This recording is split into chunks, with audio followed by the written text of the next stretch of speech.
Hello and welcome to today's progress update on the MSC Fisheries Standard Review.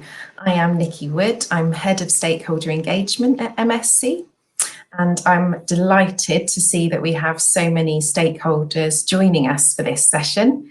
We actually have 600 people registered for the two sessions we're running today. And I can see for this session, we've got people registered from Australia, from China, from some European countries, from Spain, Portugal. So wonderful to see such variety and so many of you taking the time. Thank you for joining us.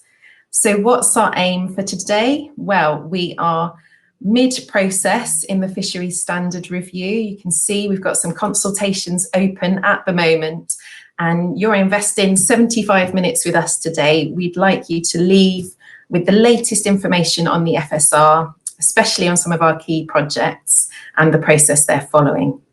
So just before we get started, a couple of technical things. You'll see that there's a transcript running across the bottom of your screens, just in English. Hopefully that will make this more comfortable viewing for some of our non-native English speakers. So that will be there throughout. And also you'll see that there's a Q&A function, a little bubble on the left corner of your screen, bottom corner of your screen. You can submit questions at any time and we will come to them at the end of the session. So if you just take me to the next slide, I'll introduce the colleagues that are joining me today. So we are joined by Dr. Rohan Currey, who's our Chief Science and Standards Officer and leads the Science and Standards work at MSC. We've got Dr. Emily McGregor, who's our Senior Fisheries Standard Review Manager, and she is responsible for project managing the FSR, so this long process. And later on, I will ask our colleague Alberto Martin, who is Senior Fisheries Manager in Spain and Portugal, to join us for some of the Q&A to give a little bit of local examples from our stakeholders, what they're looking for in the FSR and their experiences with some of our key project topics. Okay, if we just go to the next slide, today we'll actually do a presentation. That'll be about 20 minutes. I'll hand over to Rohan shortly for that. And then we'll start with some questions that some of you have submitted in advance. Thank you very much. And with the time left, we'll deal with some live questions. So looking forward to those. But before we get started, before I hand to Rohan, I just wanted to put things in context a bit. We talk about the Fisheries Standard Review a lot at MSC, and I wanted a reminder on why that's so significant. So the MSC Fisheries Standard is the leading international standard for sustainable fishing. It outperforms all other wild capture certification programs recognised by the DSSI. And there are actually 400 fisheries certified to the MSC Fisheries Standard. 17.4% of global wild marine catches engaged with our programme. You can see on screen now a few statistics. There's more fisheries working towards certification and a huge number of improvements made by those fisheries, over 1,700 improvements over time. And along with that comes a lot of rigour in our actual standard. So we meet best practice requirements of the UN Food and Agricultural Organization, ICEAL, and the Global Sustainable Seafood Initiative. I think Rohan will say a lot more about the standard review and how we're approaching that, and I'd like to hand over to him now. Thank you. Thank you very much, Nikki. Next slide, please. We'll begin today with a bit of an outline of the topics that we're going to be covering. So we're going to talk today about the Fisheries Standard Review process, where we're at in the process, what's been going on in the last 12 months, and where we're getting to on some of the more critically important projects that we know a lot of our stakeholders are interested in. So this is the outline for today's talk. We'll go through a bit of background as to why we review the Fisheries Standard. We'll outline some of the particular topics that we are reviewing. We'll give you some insights as to how we go about conducting the review, outline that progress to date, highlight a few of the consultations that hopefully many of you are able to be involved in, and give you that in-depth project update on a number of these topics that are really quite important. Next slide, please. So we'll begin with why we review our standards. Our standards are fundamental to trying to establish what would be appropriate for fisheries who wish to demonstrate their sustainability to the world. In order to reflect that appropriately, we need to remain consistent with global best practice. That's about following the science and working out when that science has been adopted by management agencies and incorporated into their best practice. So that's what we're looking to reflect in our fisheries standard review. This best practice evolves over time. Fisheries management improves. We gain better insights. New management approaches are developed. We want to make sure that we stay current with that. In addition to that, we have obligations. So the MSC Fisheries Standard was developed originally based on the FAO eco-labelling guidelines with the FAO Code of Conduct at its heart. And that sort of basis gave us a strong foundation. But the Code of Conduct's been around more than 20 years now. And so because of that, we need to evolve. So we follow the best practice guidelines for standard settings set down by ICEAL, of which we are a member, that specifies how frequently we need to review our standards. We need to review them every 5 years. And in so doing, we make sure that we're able to incorporate that new science and the widely adopted fisheries management best practice. That enables us to stay relevant in a changing external environment, but indeed, hopefully, the engagement of our stakeholders is quite critical to that, to ensure that we pick up all of the various things and the changes that are happening around the world and make sure that's reflected in our program. Next slide, please.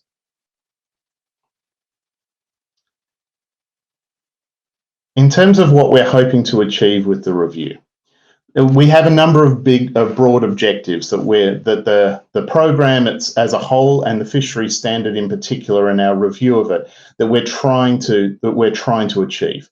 As I've mentioned, there's this very strong focus on making sure where there is improved scientific understanding and fisheries management agencies are adopting that and it's reflecting best practice around the world, we should be reflecting that in our fisheries standard. That's the way that we position ourselves. It's the way that we ensure that we are reflecting the best fisheries management around the world.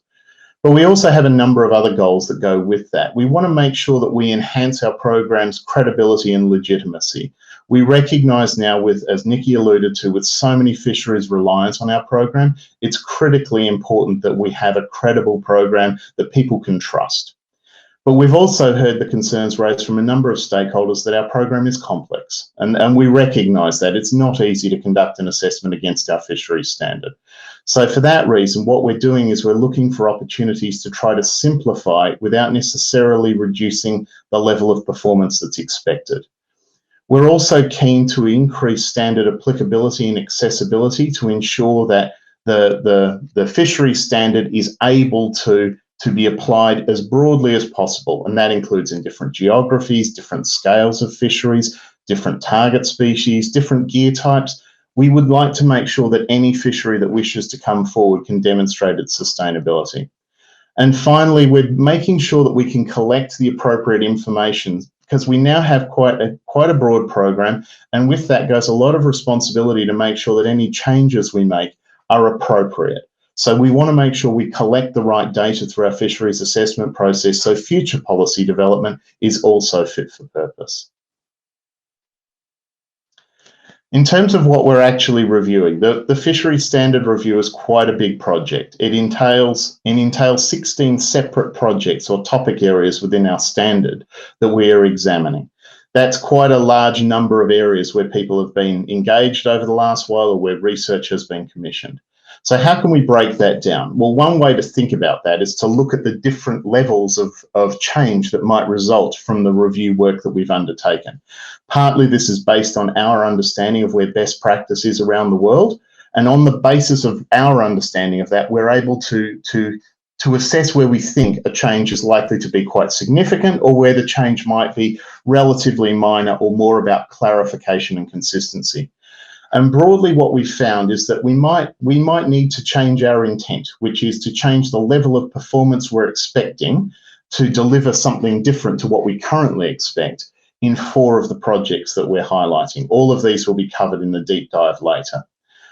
We also have a number of projects where we've identified changes to requirements and guidance. This still would be a change for fisheries that enter the program. They would still have to do something different.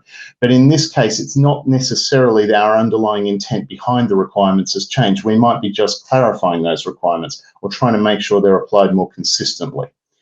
And then finally, there are a couple of projects where we've identified the requirements themselves are fine, but people would benefit from guidance just to make sure they understand what those requirements mean and how they should be applied in potentially different circumstances. Next slide, please. And now I'll hand over to Emily, who's going to take us through the process. Thank you, Rohan. Yes, this is always my most enjoyable slide for me as the project manager for the standard review, to reflect on the robustness of our policy process. The MSC follows a cycle of policy process or procedures that ensure that we deliver robust changes that will deliver the outcomes we expect on the water. And this reflects as well best practice in policy making and standard setting. So we follow this process regardless of what work we're doing, and certainly for the standard review. That includes research and development to understand the areas that we're working in, stakeholder consultation. Many of you may have been involved in our consultations last year or interested in participating in the consultations this year. That's very important, and we have a number of different ways that we hear from our stakeholders throughout our policy process. We're also guided all the way through by our governance bodies. The Technical Advisory Board and Stakeholder Advisory Council provide advice directly to our board, who are our ultimate decision makers on our standard review process. And yes, they take that position. And at the end of the process, should the board approve a revised standard, we always have a monitoring evaluation system in place to evaluate the changes and make sure that they deliver the intended outcomes on the water as well. That gives us information again for areas for future improvements. If we move on to the next slide, I'll show you how this looks in our standard review process. So we did begin the standard review, this one that we're running, in late 2018. Our board approved opening the standard for review and identified the areas that we wanted to focus on. This reflects in our terms of reference. And in 2019, we undertook an extensive period of research and analysis, what we used to call our review stage. This allowed us to gather the evidence base to inform the root cause analysis, to understand where best practice is sitting globally. And that really informed what potential solutions could arise in the areas that have confirmed for review. And those 16 projects were sort of reconfirmed by the board in 2020. And the board allowed us to move into a period of consultation. So if you click again, Rob. Thank you. So our consultation period in 2020, of course, coincided with some big challenges for us globally as we moved into a pandemic.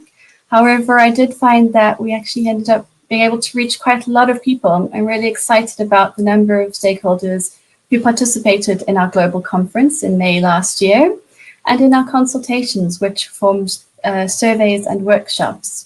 So we had a lot of different stakeholder sectors represented in our consultations, from NGOs, retailers, the fishing industry, and a variety of other sectors that have an interest in our program and the way it operates.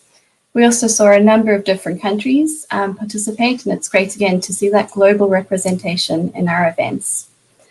The stakeholder consultations inform alongside further research and impact assessments, which help us understand the risks and benefits of proceeding with potential solutions, or options as we call them in the process. And that's been taken forward through the rest of 2020 and into 2021, where we are now in June. And if you click to the next slide, we're now opening our consultations again this year.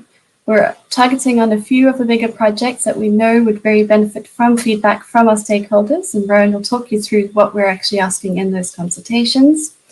Alongside everything else, the other projects are still ongoing, on track, and we're completing further research and impact assessment work on those. You can read more about those projects on our website, and we did updates to reflect the current progress within the last few months. So that's all up to date on our website. As we move into 2022, this is a really exciting moment for me, as we'll see the standard come together. The proposed revisions will be implemented in a draft standard, which we'll put out to public review. This means that any stakeholder can review the changes that we put forward and can provide new feedback at that point. And I think that'll be really great to see all the feedback that we've received so far being implemented in potential changes. If you click again and click through the second time as well, we'll see then that we're hoping that the board will be able to take a decision on a new standard at mid-2022. And should they approve that, we'll move to publishing the new standard. And with our transition and implementation timeframe we have, there is a period of time where fisheries can get ready to adopt the new standard. And we follow the FAO rules around that, which gives certified fisheries up to 3 years to get ready for a new version of the standard. So I'll hand over to Rohan, who'll go back into the current moment and talk about our consultations a bit. So thank you. If you move to that. Thank you very much, Emily. So next slide, please. So we'll highlight here the consultation surveys, which are now currently underway for 3 projects and will be shortly underway for another project. We're talking primarily about some of those projects we alluded to earlier that are intent level changes, or where there's some significant sort of effect that might happen that we need to understand.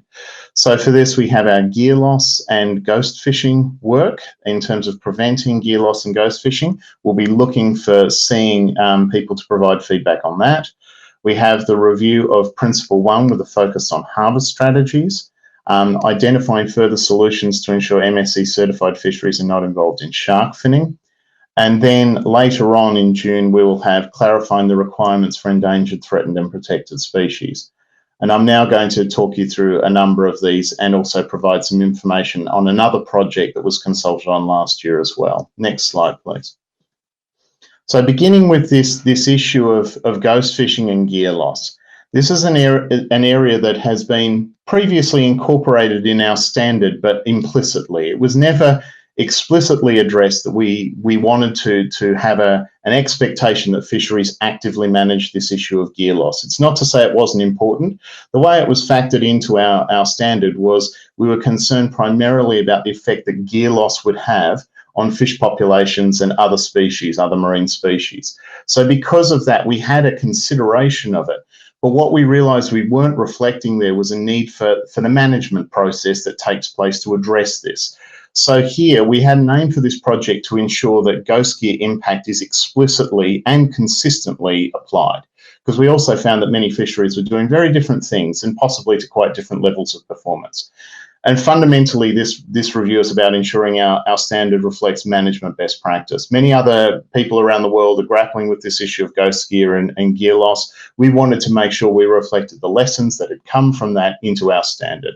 So what we're proposing here and what the consultation is canvassing is the possibility of implementing a management strategy to avoid or mitigate gear loss. So this would mean that fisheries are required to have a plan, and then to follow that plan and actually implement that to ensure that gear loss is less likely to occur, or when it does, there's steps to address it.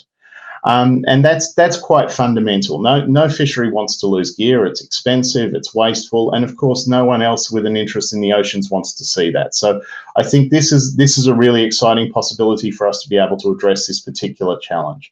We're also going to extend that definition of ghost gear to address the issue of fisheries aggregating devices, or fish aggregating devices, or otherwise known as FADs.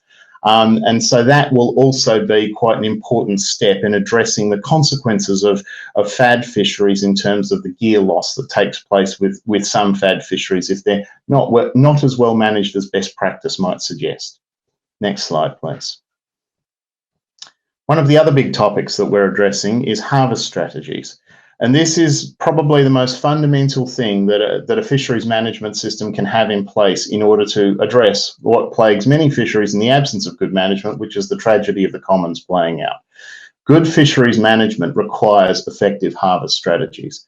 But what we've found in our program is that while some fisheries have been able to adopt harvest strategies successfully and they've been able to deliver this, other fisheries have struggled with this. Some of this is related to requirements that are cut across our program.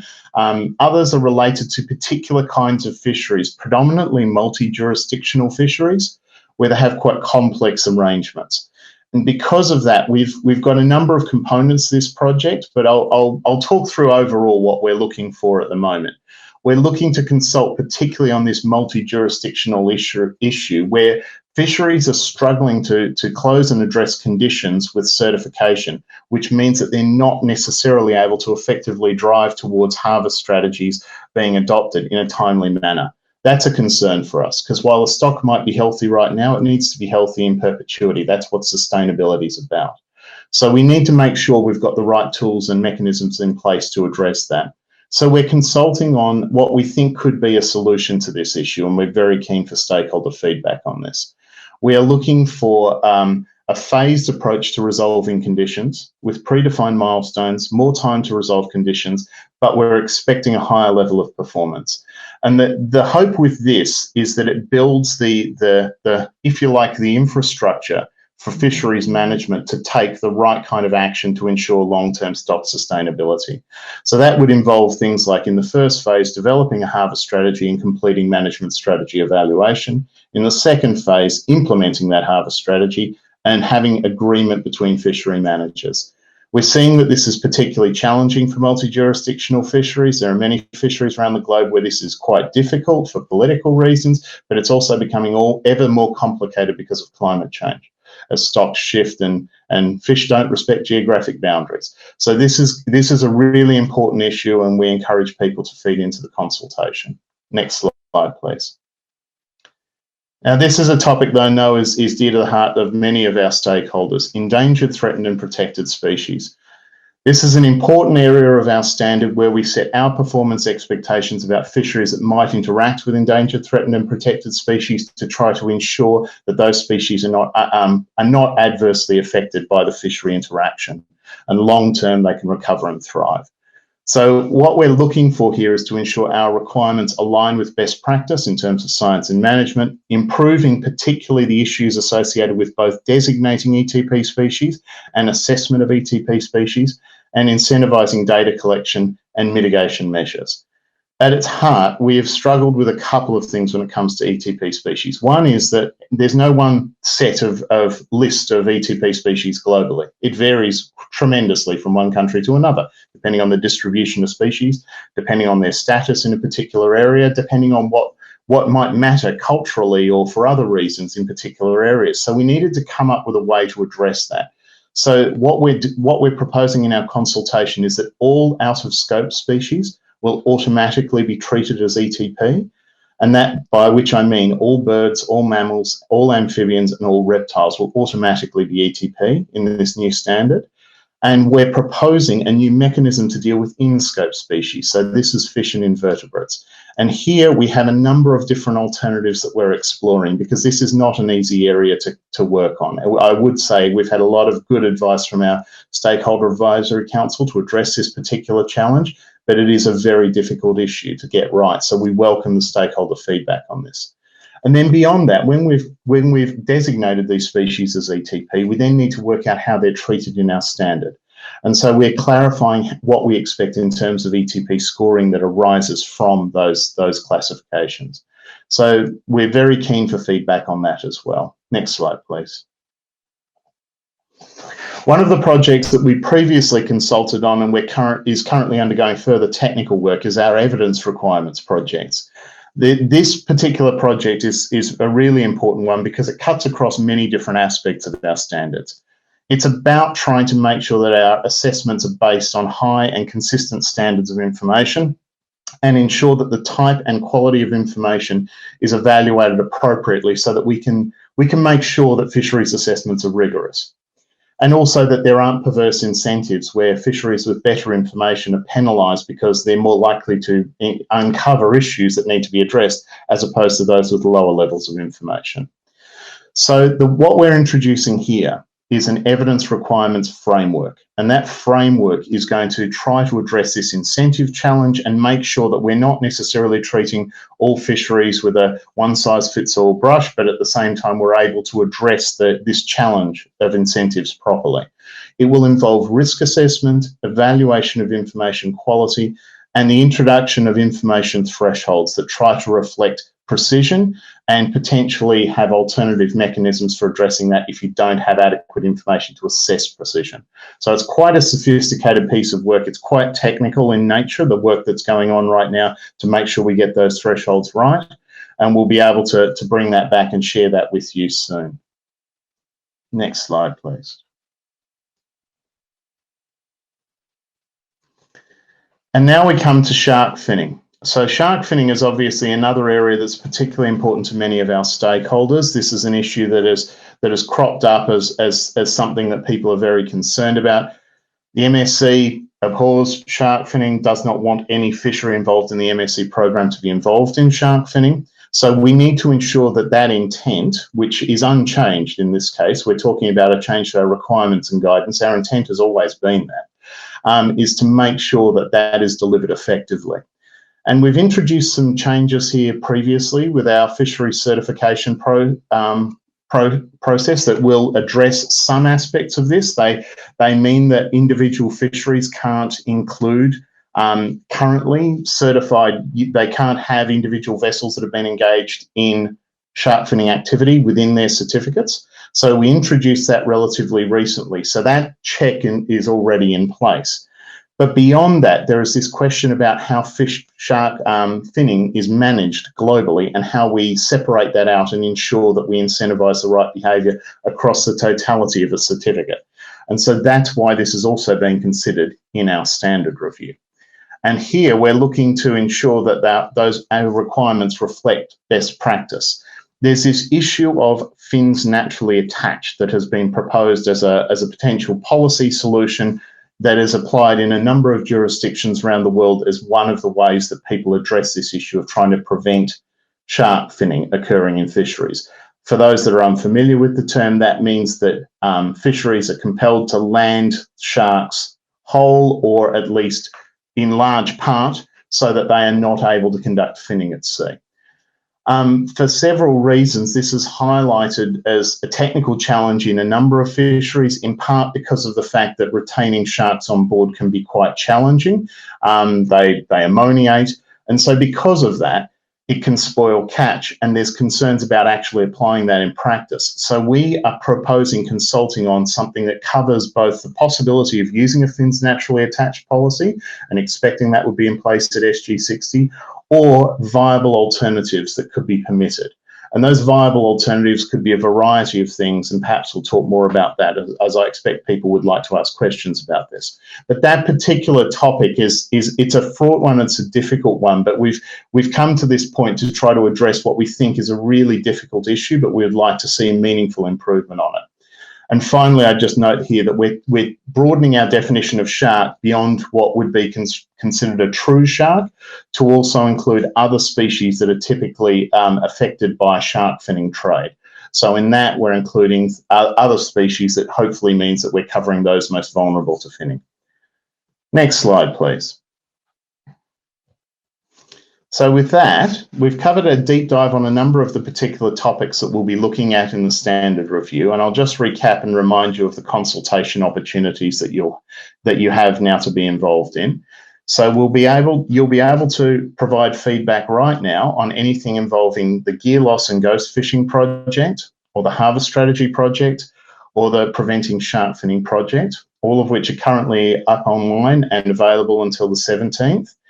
And towards the end of the month, we will have our work on endangered, threatened and protected species out for consultation, and that will be up for a month as well.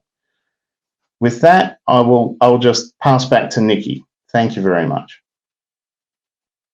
Thank you, Rohan. Thanks, Emily, as well. I know that it's an extremely busy time at the moment for the Science and Standards team. You could hear that all of these projects are underway with lots of activity happening and decisions still to be made. So we're doing our best to give an update of where we are right now. I think what we can do now, which is great, is go to some questions. We've had some submitted in advance. Thank you to everybody who did that. To all of our audience who've heard the presentation so far, maybe that raised some questions for you. Please submit them in the chat. And great, now we have Alberto Martin, our colleague that I mentioned earlier, Senior Fisheries Manager for Spain and Portugal, who's joined us. Hello, Alberto. Hi, Nikki. Nice to be here with you. Great. So that means that what we can do is we can answer a few of these pre-submitted questions together, and then we'll come to the for the ones that you submit live now as we go. Rohan, I'm going to come to you first. Actually, a question that I get asked a lot, I think we all do, is given the pressing sustainability concerns, why does it take us so long to complete a review of the standard? Yeah, thank you, Nikki. It's a good question. It's a very difficult thing for us to actually conduct a standard review and do it properly if we try to do it in a hurry. Put simply, there's a lot of steps in it, and I think Emily's slides helpfully illustrated all of the different steps that we've undertaken as part of this standard review. We have a lot of consultation. We have a number of steps where we conduct deep investigation and the research that goes with that. And also we need to make sure that when we've conducted our consultation and eventually decisions are taken by our governance bodies, we're able to put that together into a standard that's auditable and able to be applied effectively. And so we want to make sure that it's a big responsibility now, with something like 25% of the world's fisheries either engaged in the MSC directly or looking to the MSC to be certified. That's a large proportion of the world's fisheries. We want to make sure we get this right. So part of it is about taking that obligation seriously. I think the other thing that goes with it is there are international norms that are established for standard setting, and we want to follow those. That's part of what maintains us as a credible standard setter, but it also means that we can then draw on the lessons from those other standard setters in that community. So in the ISEAL community, the Forestry Stewardship Council and others that are involved in that many other standard setters have been through similar things to us. And so we can make sure that we can draw in those lessons if we work to a similar framework. And I think that, again, gives credibility and ensures consistency in the way that we conduct our work.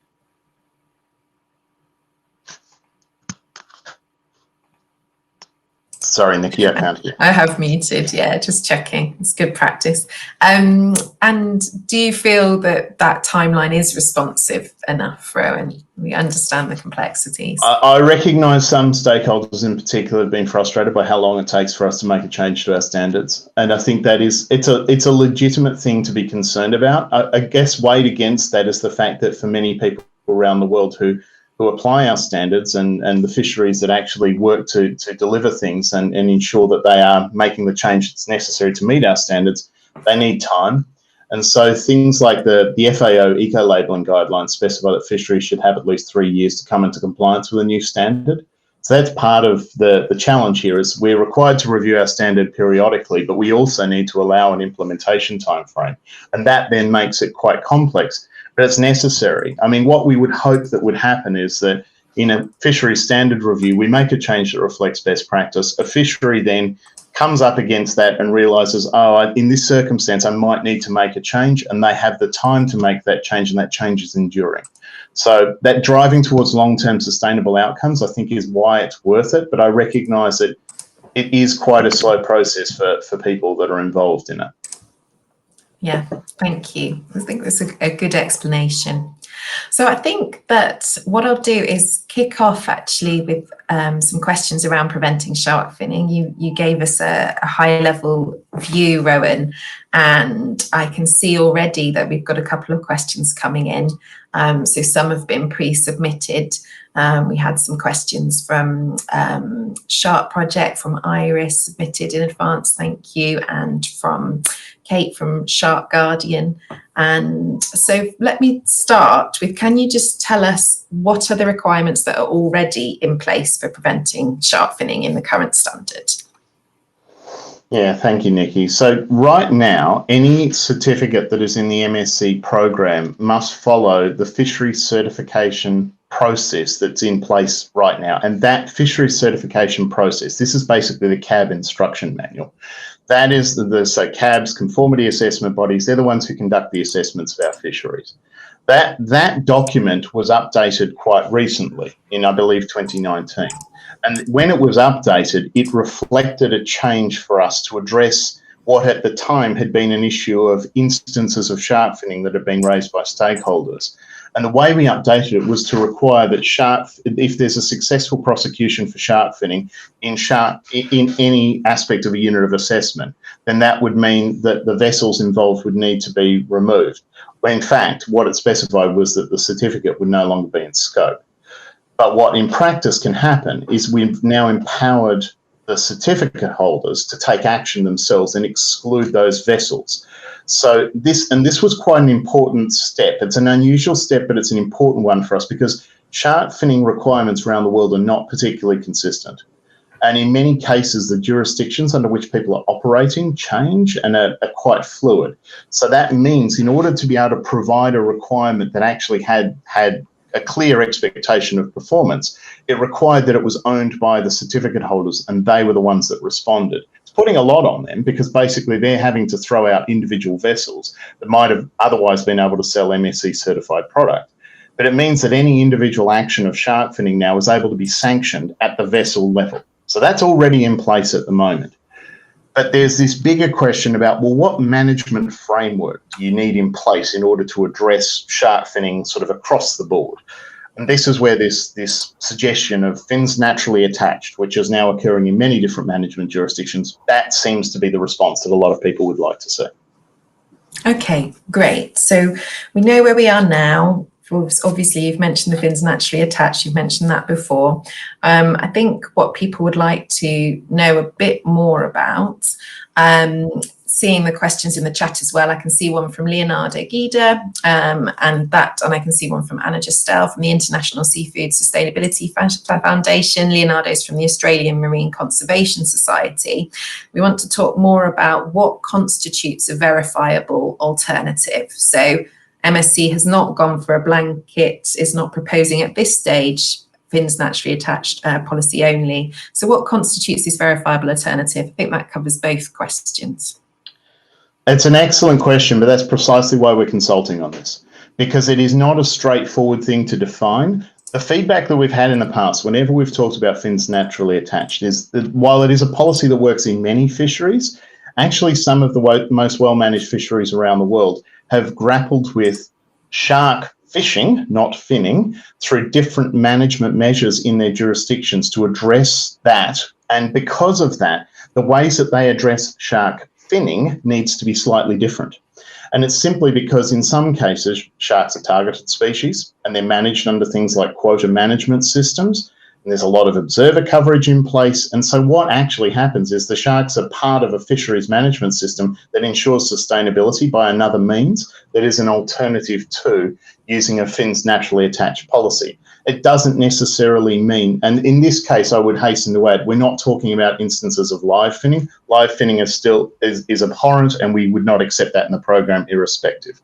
So in those cases, though, they may not retain the whole fish on board because they may be able to process it at sea and retain at the parts of the carcass that they would use, and potentially the rest of it would be mealed and put back in the ocean, which often happens with discarded components of fishing activities. So there are other ways of solving this and remaining consistent with our underlying intent, which is that any impact on sharks remains sustainable and that live finning is unacceptable. Thank you. Thank you, Rohan. I can see that we've got a couple more questions coming in along this topic, and I think we anticipated that, going into a bit more detail. Obviously, you've mentioned that there's a consultation open at the moment as well, so a good place to participate on these alternative measures. We'll see if we come back to preventing shark finning questions later on, but for now I can see we've got good questions coming in on ghost gear and fads and other topics. My next question, and I think I'll ask Alberto to join in on this at a certain point as well, is about small-scale fisheries. There's been some concern. We had this question came in from Mohammed from the Research Institute in Morocco, but we hear it quite often. Is the new fisheries standard going to be accessible for small-scale fisheries? So coming to you first, Rohan. Yeah, again, it's an excellent question, and it's quite a challenging issue because certification can be quite cumbersome and quite complex. And so the process of actually getting certified, irrespective of the standard you're meeting itself, can be quite challenging for small-scale fisheries if they don't necessarily have the resources. We've endeavoured to try to simplify our program over the years to address that, but it is an ongoing area that we keep working on.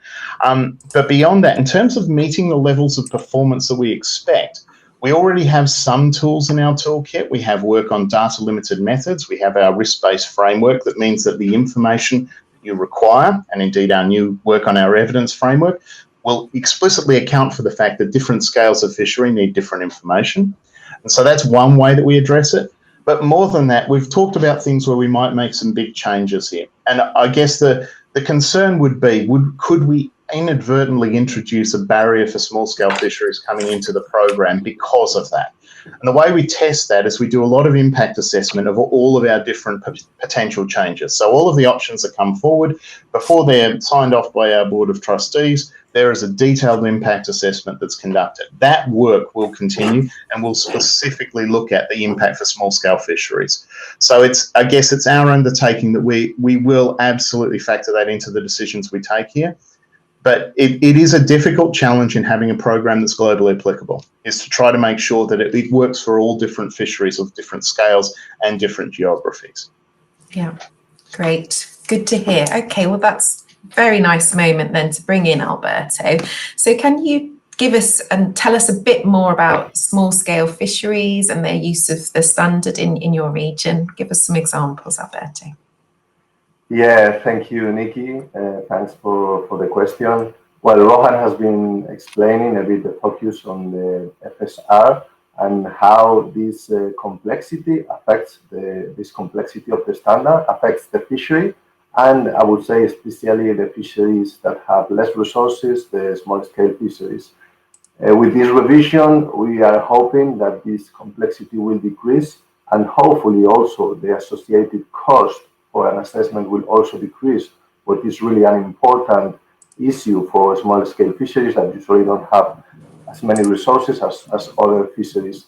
In any case, we have good examples of small-scale fisheries in the program that are properly dealing with the requirements. One of them, for instance, in our region in Spain, in the north of Spain, the Western Asturias octopus fishery. This is a very small fishery. It's around 50 tons catch per year. There are 30 vessels and very small vessels between 8 and 10 meters length with 2 or 3 crew on board, and they are fishing with traps, so very small scale fishery. So this fishery succeed to overcome all the complexity of the program. They obtained their certification 5 years ago.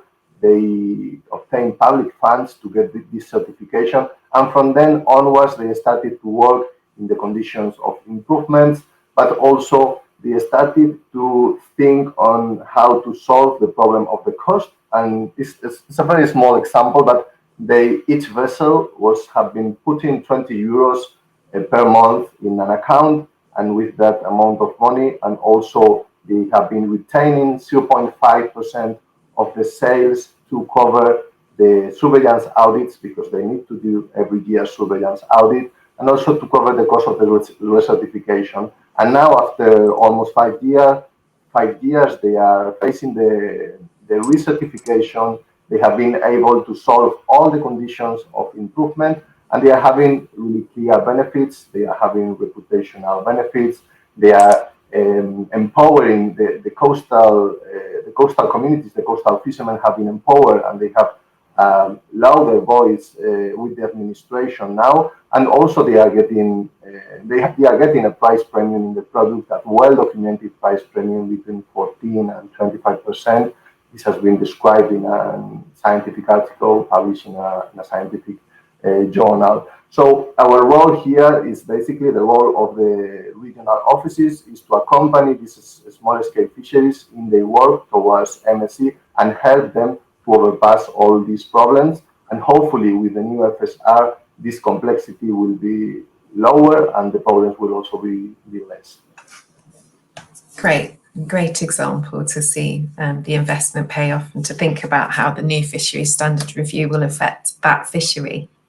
Okay, so I'm going to see if we can keep covering some different topics. And again, I can see a lot of questions coming in now on ghost gear, so we might not get to all of them.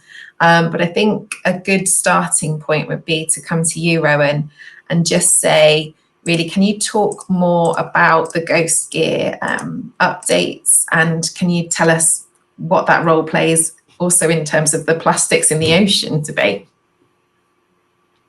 Yeah, thank you, Nikki. So ghost gear has been an issue that's been rising up the public consciousness. I think there's been some very good work by a number of players here, Global Ghost Gear Initiative and various others to raise awareness of this particular issue as a challenge that needs addressing. There's been a number of prominent papers that have published in particular areas that there has been a significant component of waste in the ocean was coming from gear in some places. The Pacific Gyre was identified as one of the areas where there was quite a high concentration of fishing gear, at least in the surface waters. And so it's risen up as something that people have been concerned about. And I think what's happened is this has led to a sort of an expectation that people address this more fundamentally, rather than just, in our case, the way our standard previously addressed it was, we were concerned about the biological sustainability consequences for the species that we assess as part of the normal fisheries assessment process. So we're worried about the effect of ghost gear inadvertently catching or ghost fishing for, say, the target species. So we're quite focused on that biological sustainability component. I think there is another piece to this that it's become increasingly expected, which is that people are responsible as to how they manage what they put in the ocean. And that's partly, I think, a consequence of things like Blue Planet and the expectations around plastics management that are going on. They're different issues, but they're related. And I think in the public consciousness, at least, there are links there. But I think there is another aspect to it as well from our perspective, is we want fisheries that are actually proactively responding to things rather than dealing with consequences afterwards.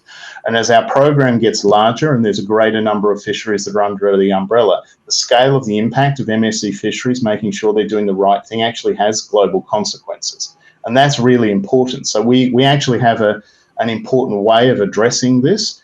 And it doesn't seem particularly onerous to expect that fisheries would address this issue of gear loss, given it's already in their best interest that they do it. So that's part of the reason why we were keen to look at this. And in an earlier consultation, it was also highlighted we should make sure that we include FADs within the scope of this. So that's also part of the reason why that topic has come up here. Good.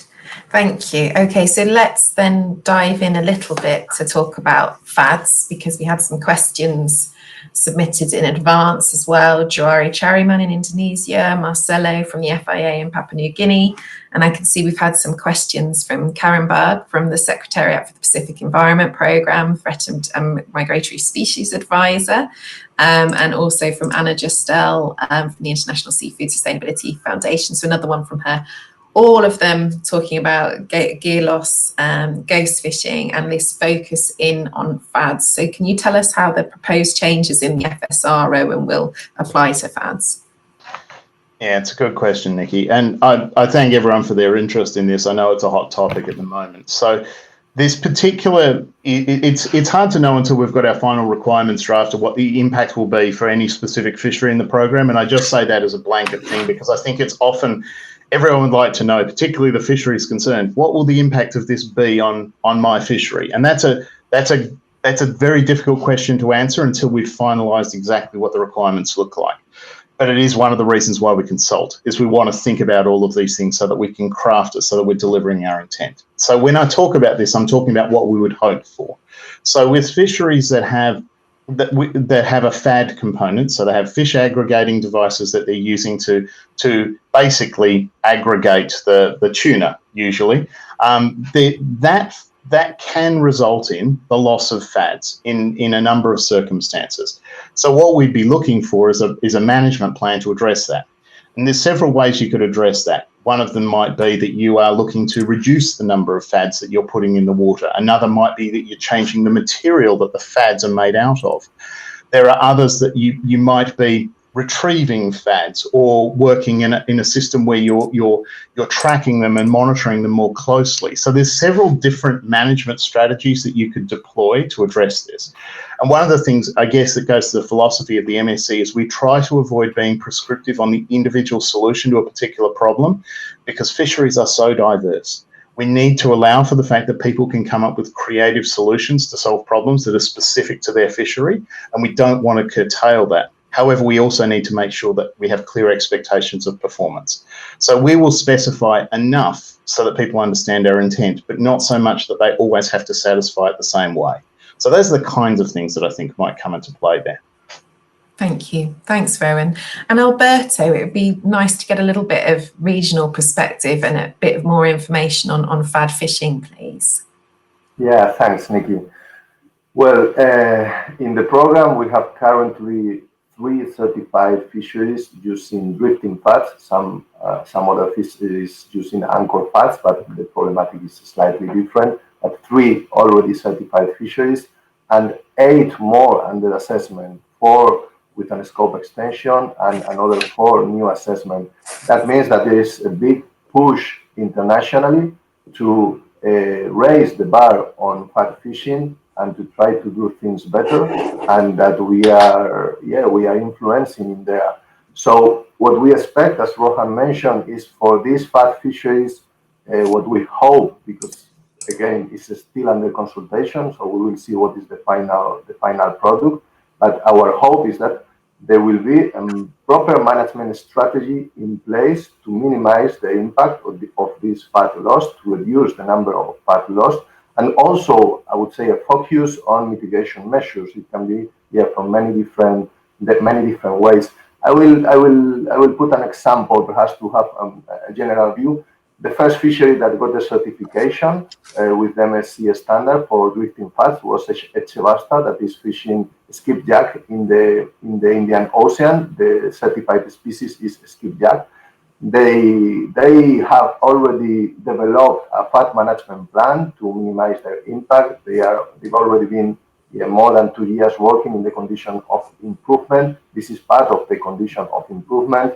They are working, they have a research project, and they are working on biodegradable FADs to reduce also the impact of this lost gear.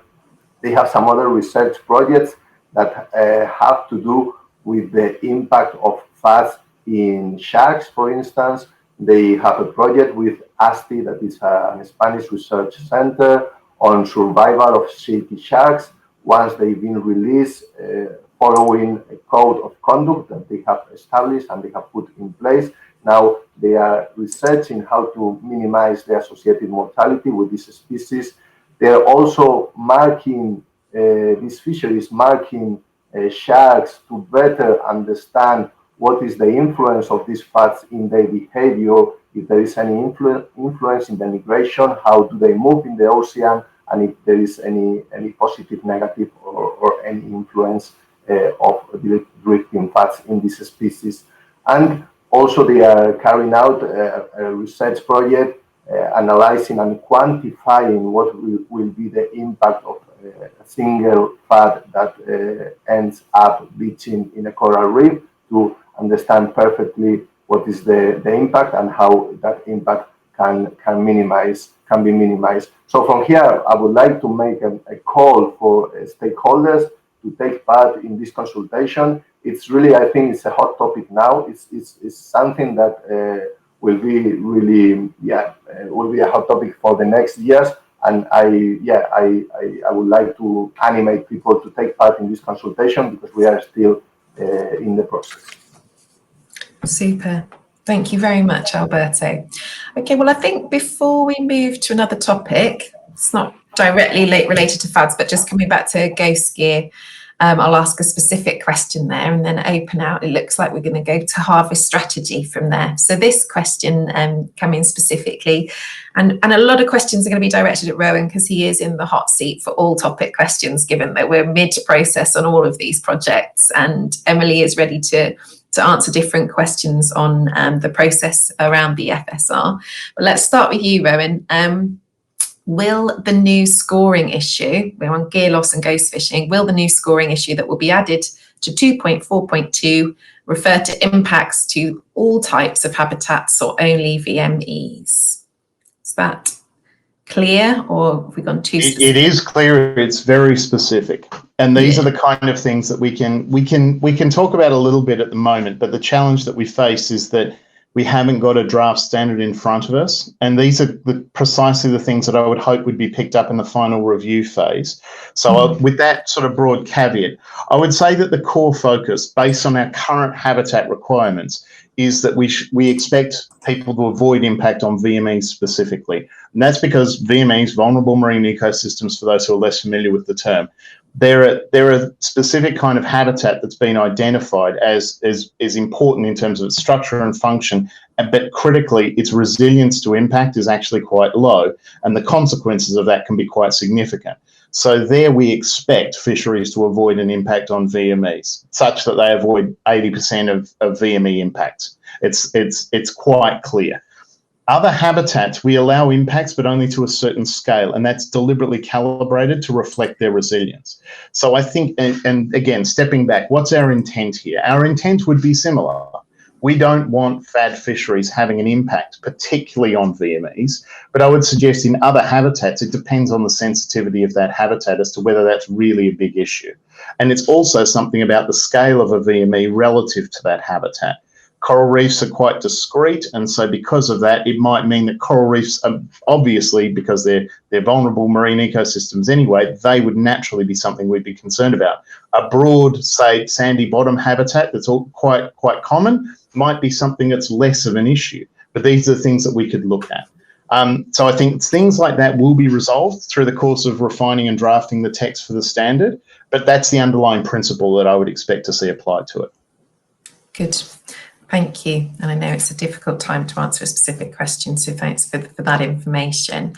Okay, are we ready to move to harvest strategy? We've got a good question here from Jeffrey Muldoon from WWF US, Asia Pacific lead. He'd like to ask a question around harvest strategy and provision of more time to resolve conditions. So what's the rationale behind providing more time to resolve conditions, please? Yeah, thank you for that. So the challenge that we face with harvest strategies being adopted in multi-jurisdictional fisheries is often that the process that has been followed is quite intensive and laborious relative to what happens in single jurisdiction fisheries. So this has been traditionally something that we've seen through the fisheries that have maintained certification in the MSC program. Relatively few of the fisheries in the MSC program that are multi-jurisdictional fisheries have actually successfully achieved harvest strategies. It does happen, but it's rare. And to forge the consensus necessary, and particularly to agree things like allocation, often takes a lot of time. And that's partly because allocation generally is only agreed when either commercial interests are aligned or there's enough trust to be able to let go. And that's difficult. Now, in multilateral forums, that is not straightforward because there's all sorts of complex trade-offs that are involved in it. So the thought is, by allowing a much more clearly defined pathway where it might take longer, not in all circumstances, I would suggest. I think in some circumstances, they might not necessarily need more time. But by having that pathway more clearly defined, we can create easier, smaller steps that can be identified for fisheries to perform, rather than simply adopt a harvest strategy at the moment, which even with the milestones that are specified for a condition, still fundamentally feel like there's not a lot of activity takes place, and then there must be an awfully big step at the end. So we're trying to break it into smaller and more manageable steps. But this is, again, precisely why we're consulting, because we would draw on the expertise of those who have attended many of these RFMO meetings and have sat in these things and seen the discussions that have gone round in circles in some cases, and would like to be able to provide advice as to how we can break some of those deadlocks. So if people have bright ideas, again, please get involved in the consultation. We're very open to suggestions on that. That's super, Rohan. Okay, so I'm going to give two more questions on harvest strategy, go in slightly different directions. A nice big broad one, and then a base one. So the first question would be: there's been a number of high-profile suspensions in Europe, for example, AS herring, involving shared stocks. Will this problem be addressed by the harvest strategy proposals, and in what way will it help?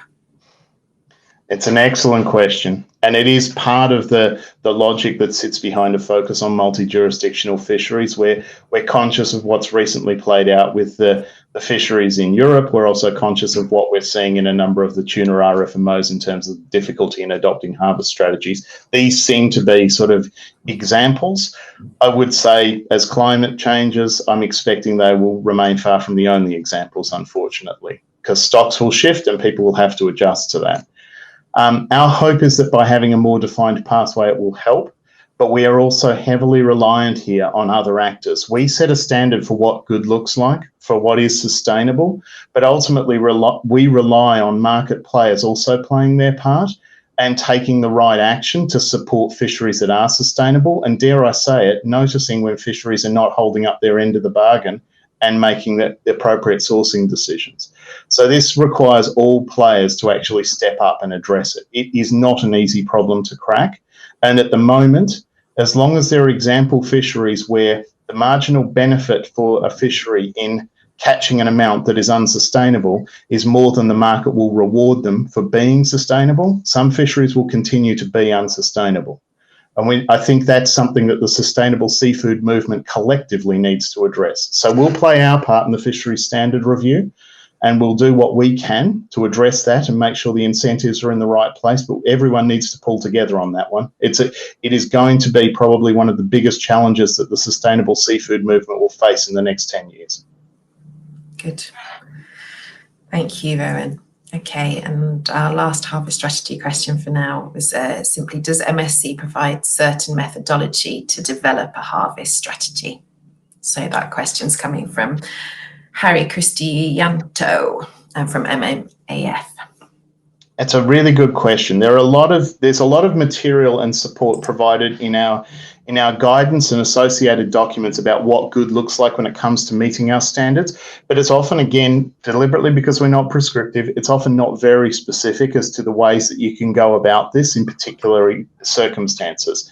There are many people, though, that have successfully put in place harvest strategies. One of the things that's probably underappreciated is MSC is fortunate to hold a repository of some of the most amazing examples of success in terms of fisheries management around the world, simply in all of the fisheries assessment reports we have on our website. So if people want to know what a good harvest strategy looks like, I would encourage you to go and have a look at examples of where fisheries have actually addressed this challenge elsewhere. So that information is widely available. We have a database that's available online that lists all the conditions that have been closed and identifies how fisheries have made the improvements. And I would encourage you also to talk to your local MSC representative who might be able to put you in touch with people who is aware of that, because the sustainability journey is not necessarily straightforward, but at the same time, a lot of people have travelled this road before. And I would encourage you to make sure that you reach out to people, because there are people who can help with that. Okay. Including Alberto, perhaps, for Spain and Portugal. Indeed. So, good to have you there.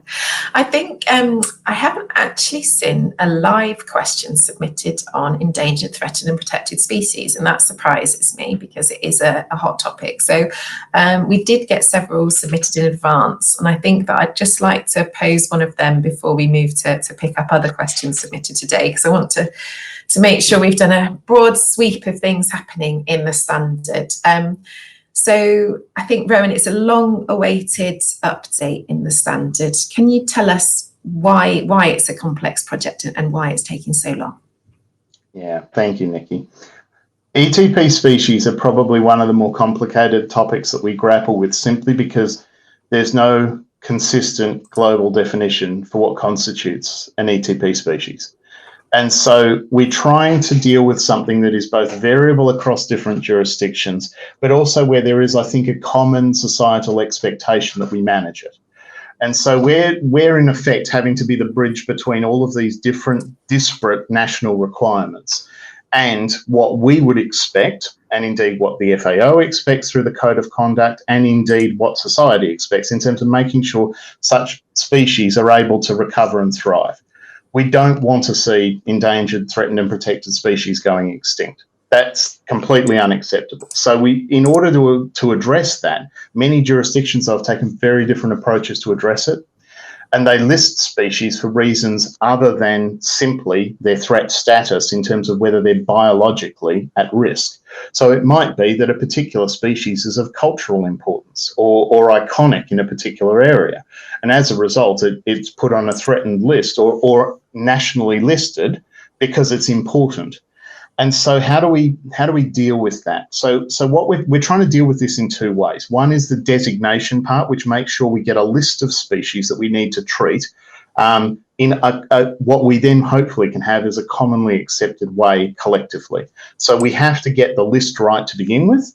And then when we've got that list right, we then hope to achieve an outcome that is then consistent across the world, but reflects what global best practice is when it comes to managing ETP species.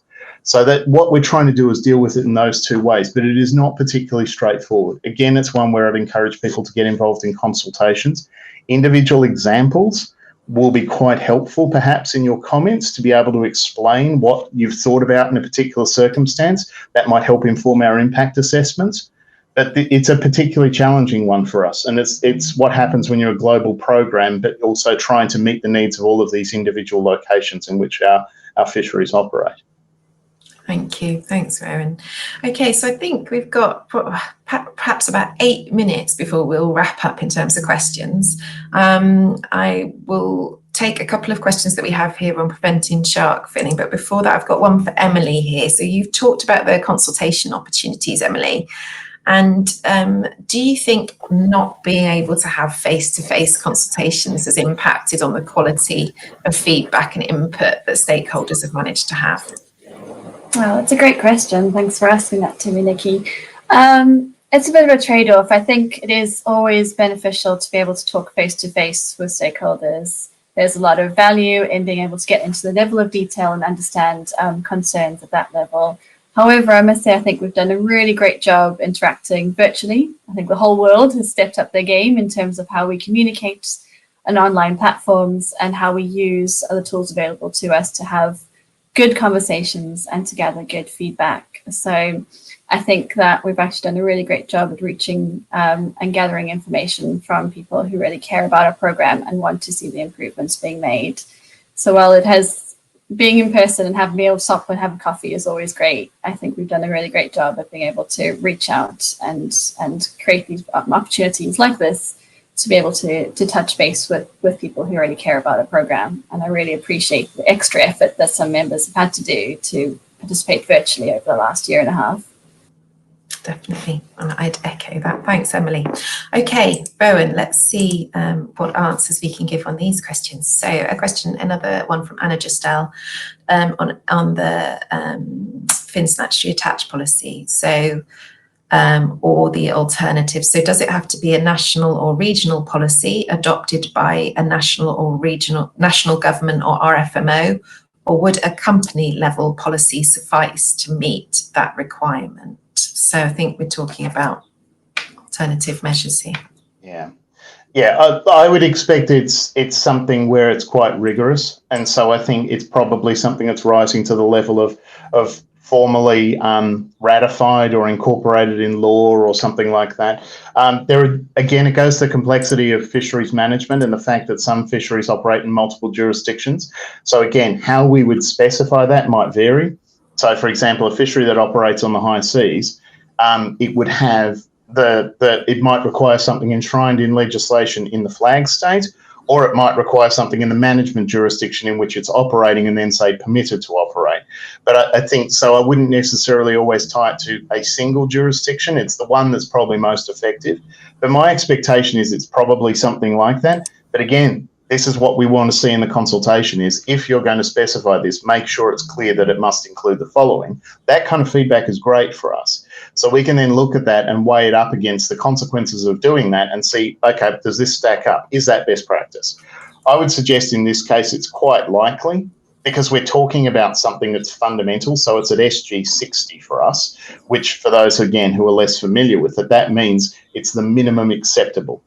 So we're instituting, it's quite a hard sort of cut point there because it's a pass-fail issue.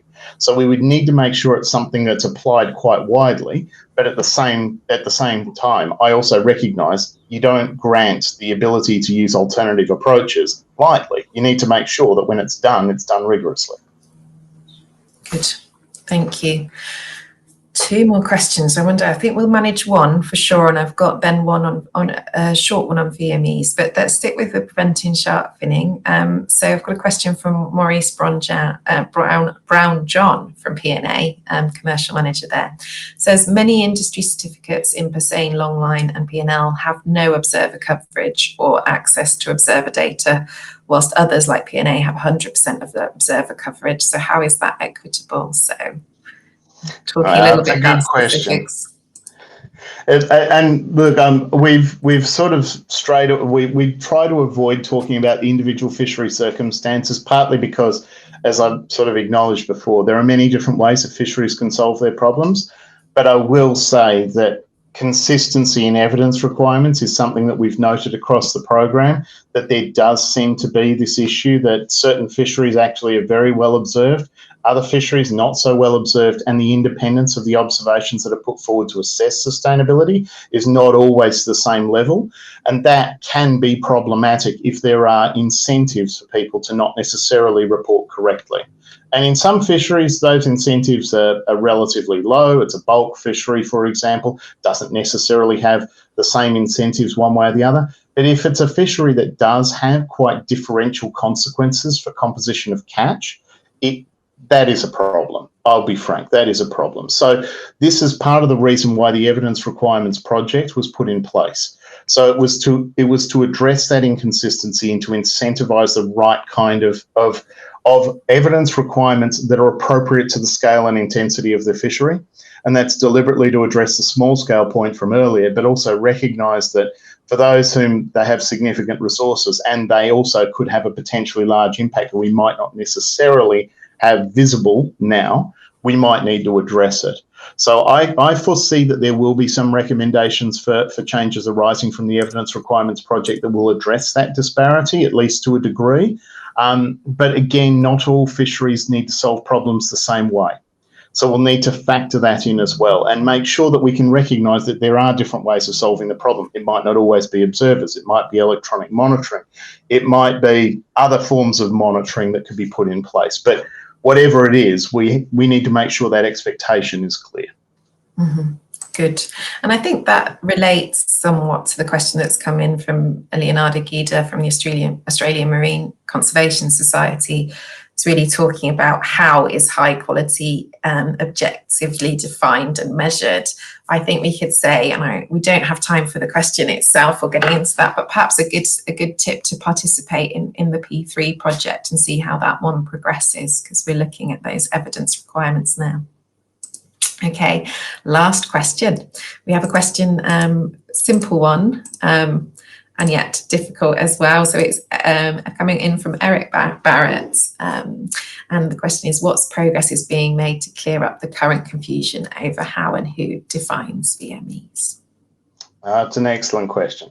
So this is a lesson that we learned from our last standard review. And I think this is something it's a good opportunity, and thanks, Eric, for the question, because it gives me the opportunity to explain a little bit what we learned from the last time. So when we last conducted a standard review, the review process was, I won't say rapid, but it was quite quick towards the end when there were some quite large changes that came in towards the end of the process, partly from stakeholder feedback.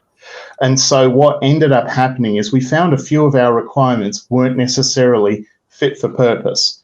And that was a real lesson for us. It's part of the reason why we developed an impact assessment framework, which has guided a lot of our work in this standard review. It's partly also why we put in so much effort into the research phase before we began consulting on our current standard review. But when it comes to drafting and addressing this specific issue, what I would say is that this is an area that is being developed and refined. There is work ongoing on this. It's in close consultation with our technical advisory board to make sure that we have a more refined definition on this particular issue, to make sure that it's clearer who does what.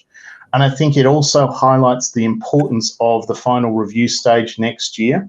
For those who have an interest in the detail that appears in the standard review and the standard that results from it, I really would encourage you to look at the document next year. Because if you spot gremlins, we would like you to notify us, so we can then address that and make sure that we have something that's consistent.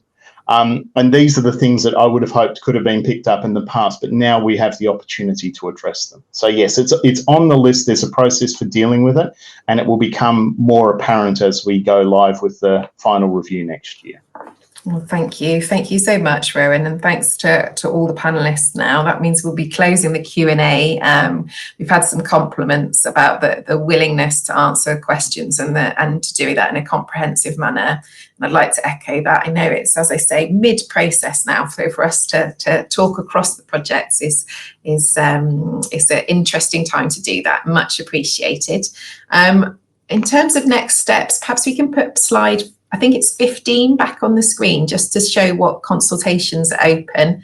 And Emily, can you just remind us how people can get involved and where they can get more information after today, please?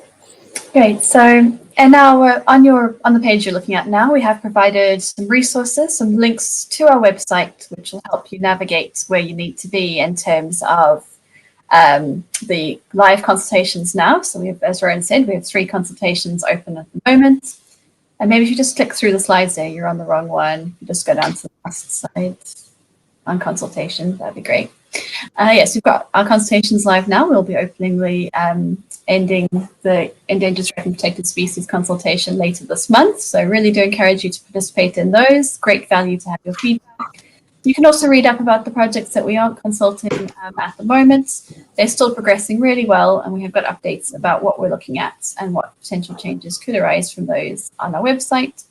And again, I really do hope that you'll continue to stay with us, and we'll see you all back here in early 2022, where we can show you what those changes actually look like and what we'll be really expecting, the level of detail and those changes, how they'll play out in the water as well. So just again, my thanks as well for being engaged, for turning up today, for asking some excellent questions. Great, thank you, Emily. And so this webinar recording, I think, will be available in about 24 hours or so, and we'll put that also on the website. Okay, so in which case there's nothing else to do. I just want to say thank you again to all the speakers, and if you would like to say goodbye. Thank you, everyone. Thank you very much. Thank you. Thanks, and goodbye from me as well. We'll close the webinar now.